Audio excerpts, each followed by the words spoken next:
A very good morning to everyone. Today in this video lecture, I will discuss about the ferroresonant transformer. We will discuss its construction, working, advantage and disadvantage. So let us start what the difference between the ferroresonant transformer and a conventional transformer. In a conventional transformer, the primary and the secondary winding which are magnetically coupled on a common core.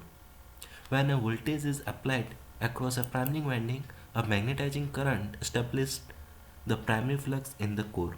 The primary flux links the secondary and induces a voltage in the secondary winding proportional to the turn ratio.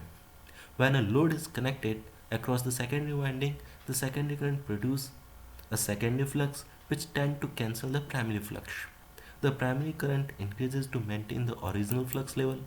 Conventional transformers are designed to operate in a linear portion of the magnetization curve below the knee.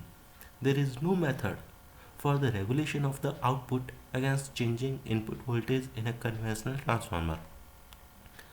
In ferroresonant transformer uses the transformer core that is operate in the saturation. This means a change in the magnitude of the flux density is relatively independent to the magnetic flux inside the core. Normal power transformers are not operated in the saturation as this is not very efficient. Since the transformer core is operated under the saturation, small changes in the input voltage do not cause any significant changes in the output voltage.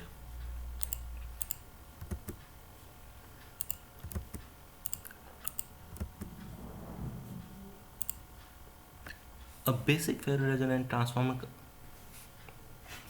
consists of a core, a primary winding and two secondary windings, one for load and one for capacitor, and a magnetic shunt that separates the primary and secondary windings.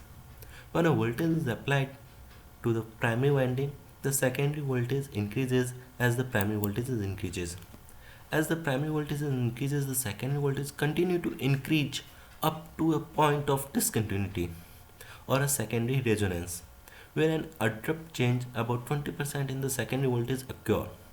The resonance effect immediately increases the secondary flux density and causes saturation of that portion of the core. This partial core saturation is the key to magnetic design of the ferroresonant transformer.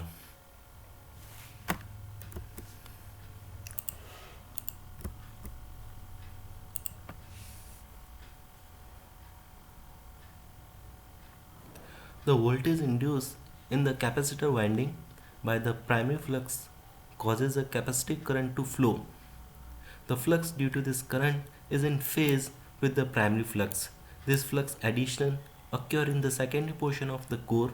The increased flux saturates the portion of the core on the secondary winding only.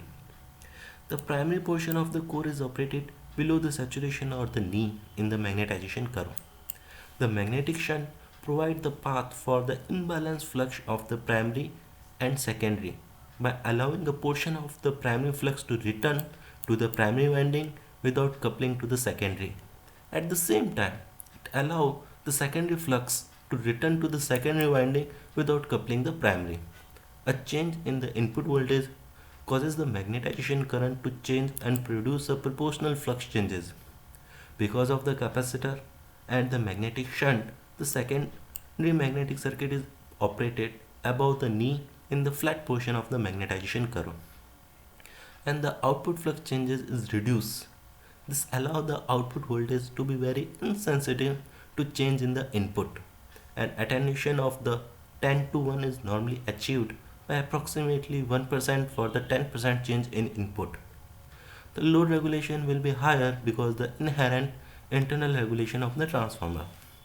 The main advantage of the ferroresonant transformer are they are inherently self-protected against the short circuit and are able to supply large surge current if required because of the large amount of energy stored in the secondary circuit. Main disadvantages of the ferroresonant transformer are they are frequency and temperature sensitive. External magnetic field may require for shielding for the sensitive component. Thank you very much.